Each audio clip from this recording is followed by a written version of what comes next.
Bonjour, bonsoir la communauté, j'espère que vous allez bien. Bienvenue au Cœur Royaux, bienvenue à ceux et celles qui ont fait le choix numéro 3 avec la plume, la breloque de la plume, pour la guidance intuitive. Les énergies actuelles, au moment où vous regardez la vidéo, les énergies actuelles de votre environnement proche. Donc les énergies avec lesquelles vous cohabitez quotidiennement en ce moment. Votre foyer, votre lieu de vie, votre lieu d'habitation, votre quartier, votre lieu de travail, les personnes que vous côtoyez habituellement, enfin quotidiennement en ce moment, les gens avec qui vous vivez, un petit peu tout ça en fait. Qu'est-ce que ça vient vous dire sur vous? Comment ça vous impacte? De quelle manière ça vous impacte? Comment ça se manifeste? Et qu'est-ce que ça met en lumière en fait? Qu'est-ce que ça vient mettre en lumière avec la plume pour le choix numéro 3. Donc bienvenue à vous pour le choix numéro 3. N'hésitez pas à vous installer comme vous le souhaitez.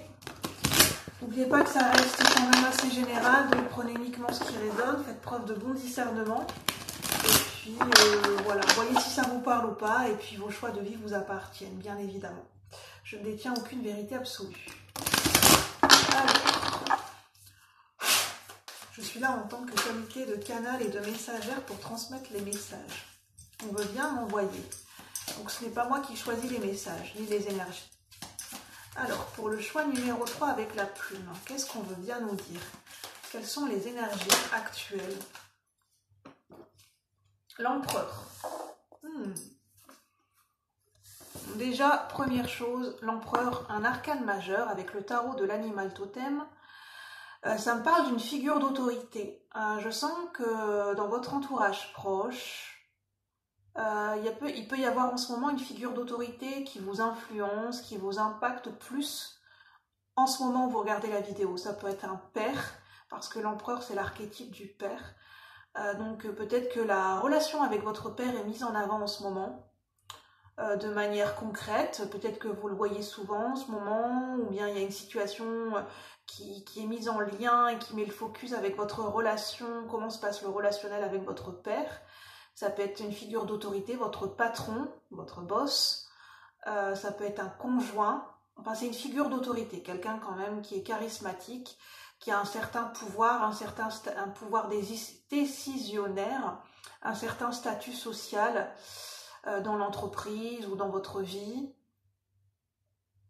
Ça peut être quelqu'un, voilà, une figure de référence pour vous. Je dirais ça comme ça, une figure de référence pour vous à un instant T. Quelqu'un qui en impose. C'est la première chose qui me vient. Avec le gorille. Alors, qu'est-ce qu'on veut nous dire? Ça nous parle d'ancrage et de stabilité. Quelqu'un qui vous aide à vous ancrer, à vous stabiliser, à poser des fondations. C'est une personne de référence et un modèle, une personne repère pour vous. Ensuite, qu'est-ce que j'ai? J'ai deux cartes qui sont tombées. J'ai la reine de bâton, qui est une énergie féminine, un personnage de cour, et j'ai le 10 de pentacle. Donc on a l'énergie de la famille, je vous parlais de la famille, donc ça se passe dans votre environnement familial, en lien avec votre famille, votre lieu de vie, en lien avec votre abondance matérielle aussi. C'est l'abondance matérielle, le 10 de pentacle, ça peut parler d'héritage. D'héritage au niveau de l'argent, mais d'héritage au niveau d'un objet, au niveau d'un patrimoine, au niveau d'un lieu de vie. Ça me parle de patrimoine. Est-ce qu'il y a question d'héritage et de patrimoine en ce moment? Je ne sais pas pourquoi cet empereur peut me parler d'un notaire ou d'un avocat. Quelqu'un qui gère les patrimoines. Vous avez peut-être affaire à un notaire en ce moment. Oui, un notaire. Par rapport à du financier, par rapport à un lieu vide, par rapport à un patrimoine. La reine de bâton. La reine de bâton, je dirais que c'est plutôt vous en fait. La reine de bâton, c'est une énergie féminine, donc ça peut concerner des femmes qui regardent ce tirage. Ça peut représenter une amie, vous ne savez pas si c'est une amie, une ennemie, si vous pouvez lui faire confiance ou pas. Parce que la reine de bâton, elle peut être charismatique, elle peut en imposer, mais voir si elle est bien aspectée, l'énergie de la reine de bâton. Alors si elle est mal aspectée, elle peut être beaucoup plus dans l'ego, prendre trop de place, ne pas laisser la place ou la parole à l'autre. être égocentrique et bien aspectée. Ben, c'est une personne charismatique qui a confiance en elle, qui est dans son pouvoir féminin, dans du leadership. Donc on a une énergie de leadership avec l'empereur et la reine de bâton.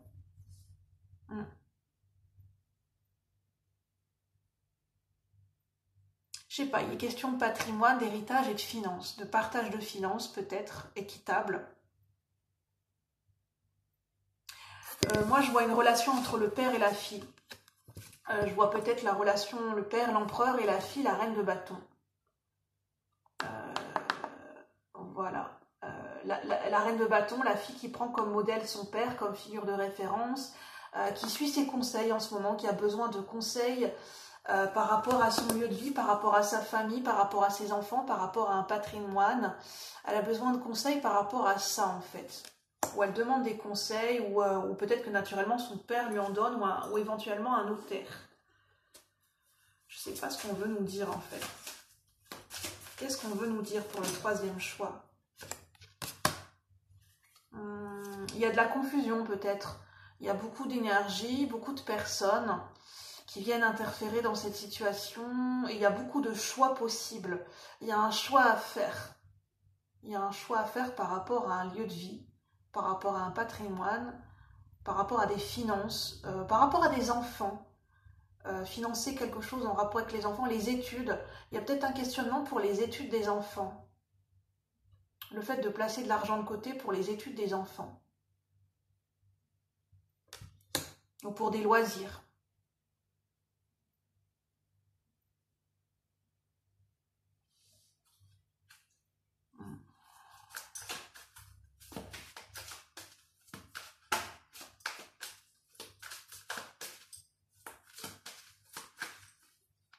Et qu'est-ce que ça viendrait vous mettre en valeur en fait? Qu'est-ce que ça vient vous mettre en lumière?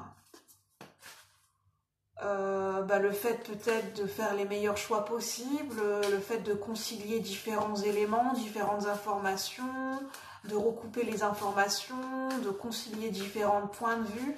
S'il y a différentes personnes qui sont concernées par rapport à des études pour un enfant, par rapport à un patrimoine, vendre ou acheter un bien, par rapport à un héritage financier, si on place de l'argent à la banque, si on fait appel à un notaire. Il y a peut-être différents points de vue à concilier. Le roi de coupe, oui.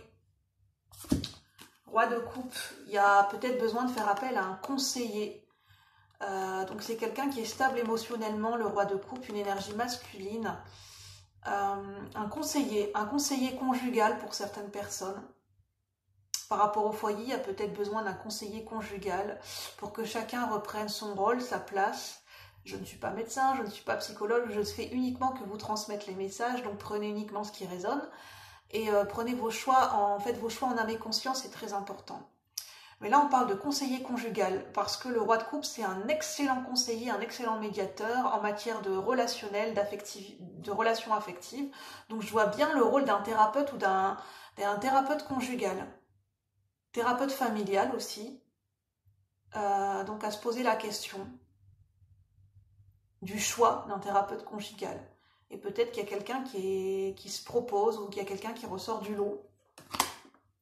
Quelqu'un qui vous aide déjà. Il y a peut-être à travailler, à mettre en lumière des angoisses et des peurs pour cette énergie féminine. Il y a peut-être des angoisses et des peurs à mettre en lumière par rapport à une relation avec un père, avec une relation d'autorité, par rapport à son propre pouvoir personnel. Il y a peut-être des peurs par rapport à ça, il y a peut-être des peurs par rapport au foyer, par rapport aux enfants, à la sécurité des enfants, à la sécurité familiale, d'un point de vue familial, d'un point de vue sécurité financière. Voilà, il y a des